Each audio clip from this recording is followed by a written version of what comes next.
Hi everyone, welcome back to our channel. Today, in this video, we are going to see how to connect an Xfinity X1 box, codes and HDMI setup, activation and remote pairing. Step 1. Physical connections. Coaxial cable. Connect a coaxial cable from your wall outlet to the cable input on the back of the X1 box. Then twist the metal connector clockwise until it is finger tight.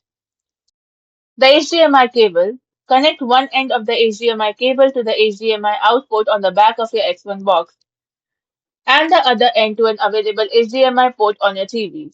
The power cord. Then plug the power supply into the back of your X1 box and plug the other end into a nearby electrical outlet. Step 2. Power on an initial setup.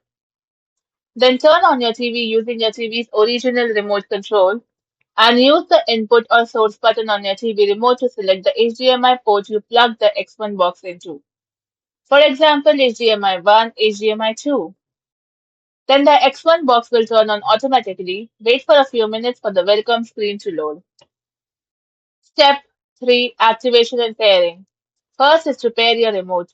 When prompted on screen, pair your Xfinity voice remote by pressing and holding the setup or A and Z buttons until the light at the top flashes. Next, activate the box. Then follow the on-screen instructions to activate your service. Alternatively, you can scan the on-screen QR code with your smartphone or visit Xfinity Activation and log in using your Xfinity ID and password to complete the setup. Thanks for watching, and for more such informative videos, do like, share and subscribe to our channel.